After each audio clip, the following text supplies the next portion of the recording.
Magandang hapon po sa inyong lahat. Narito po kaming muli upang kayo ay handugan ng inyo pong paboritong nagbabagang balagtasan. Edna Pauli po ang lingkod niyong bumabanat, magiliw na nagpupugay, bumabating walang puknat. Dito ako'y tagahatol, lakandiwa po ang tawag, mabait na lakandiwa ang mataloy, bitay agad. Ang magulang ba ay dapat o di dapat makialam sa pagpili nitong anak ng nais na mapusuan? Sa pag-ibig, ang supling ba'y matuwid na panghimasukan? Yan po ang paksa ngayon nitong ating paglalabanan. Kahit na may kabigatan ang napili nating paksa, mabibigat din po naman ang makatang magbabangga. Mga reyna at hani po, sa larangan ng pagtula, palakpakan sila habang lumalapit papagitna. Maaliwalas ang langit, sa gabi ay nakatunghay, wari bagang umaayon sa ihahayag kong patunay, na dapat lang makialam sa anak ko ang magulang, sa pagpili ng kasuyong itatangi habang buhay. Sa aking pong katunggali, na kutis ay takip silim, ang sarili ay ihanda at isip ay patalimin. Siyela gumali po, nagpupugay buong giliw, sa lahat ng kababayang katulad ko ang hangarin.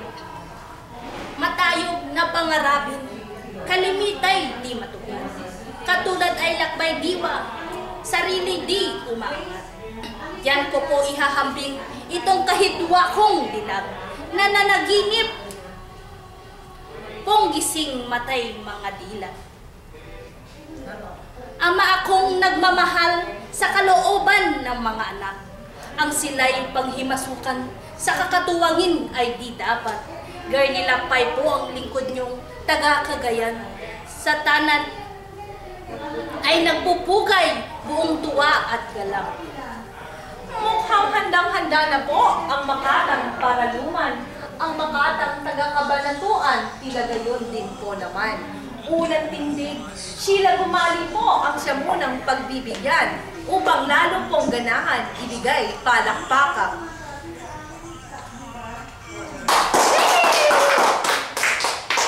Kahulili pa'y ligayang hindi kayang mapantayan. Ang nadama nitong ina ng anak ay isilang. Ang sanggol ay inaruga ng malingap sa kandungan ng magulang na nagsilbing sa bukas niya'y mga tanglaw. Mga taon pang napigtan sa tangkay nitong panahon. Sa wastong gulang sumapit ang anak na tinutukoy. Pag-ibig sa itatangin ng sa puso ay sumibon. Karapatan nitong anak, damdamin ay matugon. Tungkulin ng magulang ay pangalagaan ng anak, iwasto sa kalagayan, sa di tama ipagilan. Ang higit na karanasan sa kanila ay di hamak, mas panilang nababatid, sa anak ang nararapat. Kung sumapit ang panahong anak ay mag-aasawa, pakikialam ba ng magulang, itatanggi, itatatwa. Malasakit nga ba nila'y ipagwawalang bahala. Ang sa aki pagtatanong, dulutan po ng pangunawa. At ngayon sa katunggaling, kahidwa ko at kabangayan, sa panig kong tinutugon ay huwag nawang malimutan, hanggat anak ay sako pa sa kandili ng magulang. Sila pa rin ay may ilayang, sa anak ay umantabay. Maliwanag na nagsaysay ng katwiran ang makata. Nadalaga pa pong tunay, maganda at batang-bata. Ang kalaban niya naman po, binat na ang siyang tutugla. Palakpakan din po't dinggin. Tingnan kung may binatbat nga. Maganda ang kahidwa ko, ang pangit lang ay matuwid. Pati pintig ng puso ng anak, yata'y ginigipit. Kung sa wastong gulang na diyaong anak pag sumapit, desisyon niya'y pang sarili, di dapat nang ipagkait. Wika din niya kung ang anak ay gumigiliw at umiibig, sa kanya ang karapatang damdamin ay pairalin. Ngayon na may nakikialam, hangad niya'y nais sundin, hindi kaya kahulugan, ang dilag po ay balimbing. Kapag puso ay umibig, magmahal at matutunan, paraan ay magagawa, lalong at hahadlangan. Malimit ng magulang nakikialam, anak ay napipilitang sa kasintahay magtatanan. Masasabing malasakit magulang pag naghimasok, katumbas na may pagluha sa anak ang idudulot. Kasawi ang tataglayin pag lumabis ay humutok. Sa di mainam, hahantong ang anak sa kalungkot. Di po lubos maunawa ng makatang paraluman, kung gaanong hapdi sa anak ang kabigo ay tayo'y mga nagdaan sa ganyang kalagayan. Hanggang ngayon, siya'y bulag pa sa isang katotohanan. Para lalong magkaigi ang dalawang nagtatalo, hahayaan ko na silang magbanatan hanggang gusto. Kayo namang naririto sa kwartong ito, ipabaon sa kanila'y palakpakang todong-todo. Yay! Pag-ibig ang siyang bulag, hindi yaring pag-intindi. Taliwas po ang pasaring ng mahangin kong katunggali.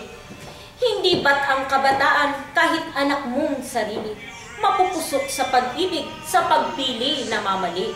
Kapintasan bang masabing ang anak ay maturuan sa nababagay na kasuyong kakasamahin sa buhay? Di ikaw ang masusunod kahit ika'y makialam. Mahalaga'y pagpapayo na nagmula sa magulang. Mas mahapding madarama lalo't anak mo ay babae. Napakasal halimbawa sa tampalasang salbahe.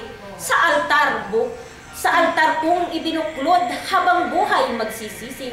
Dahil ay di nakialam ang magulang sa pagpili. Huwag naman pong itutulot kung iyon ay mangyayari. Sino bang dapat buntunan kundi yaong di nagsilbi?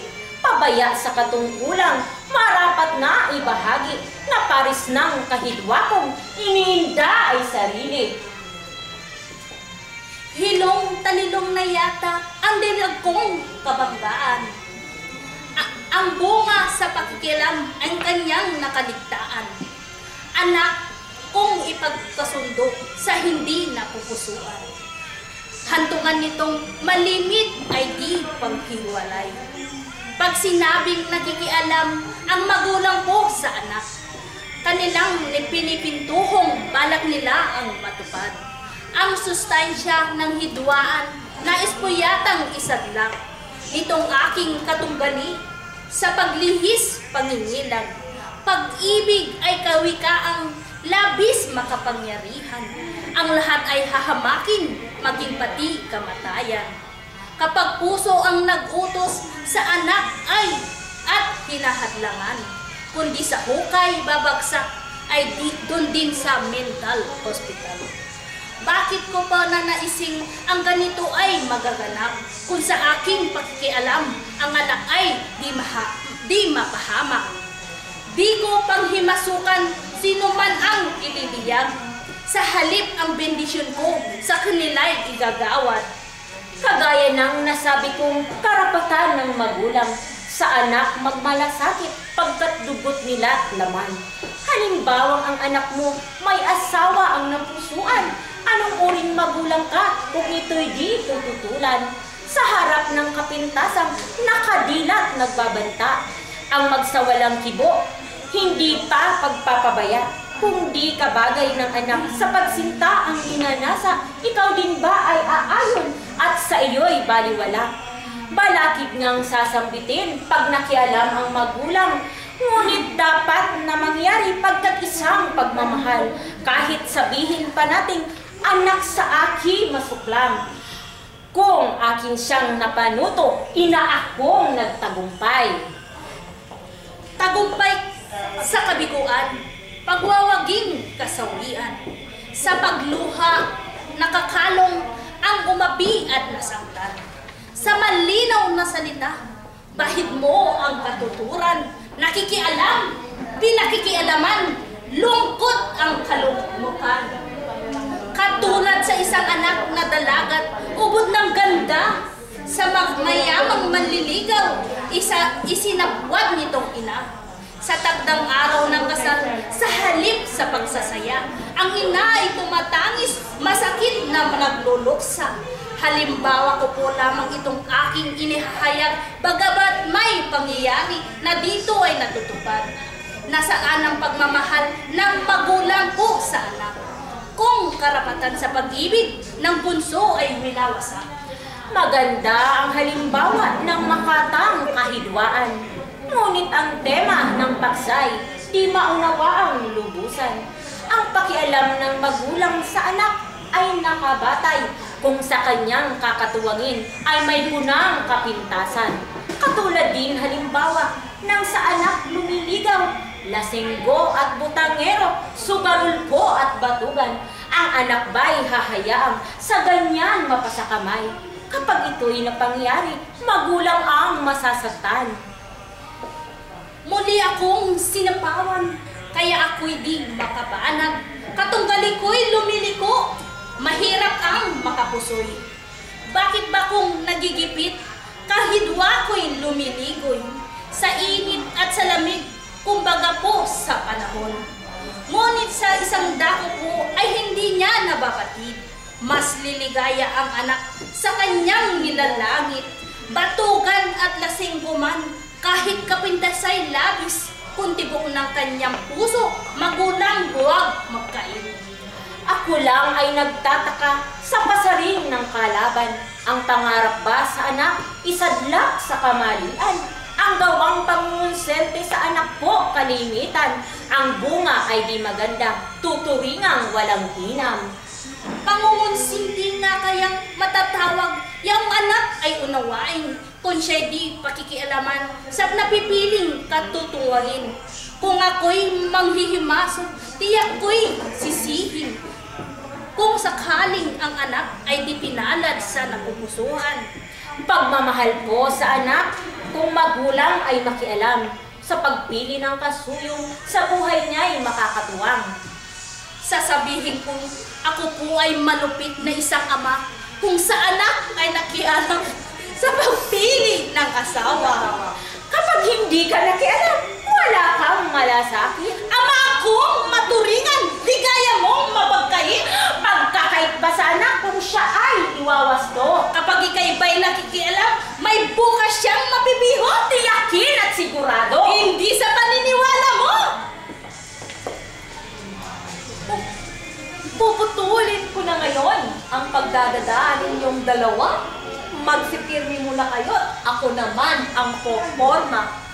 Mga kababayan, kung kayo po ay nandyan pa, pwede po bang makahiling ng palakpak na bonggang-bongga?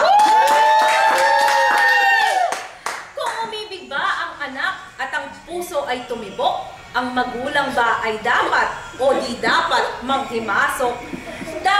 Di dapat raw po, ayon kay Sheila Gumale.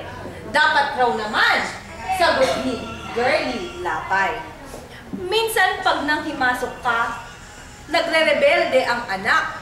Kapag di ka nakialam, baka naman mapahamak. Kung kailan nababagay ang maghigpit o magluwag sa anak, yan ang hamon sa magulang na dati ring naging anak. Kung paseksihan ng laban, si Sheila Gumali po'y panalo na. Subalit kung papogihan naman, kay Girlie Lapay po, walang panama.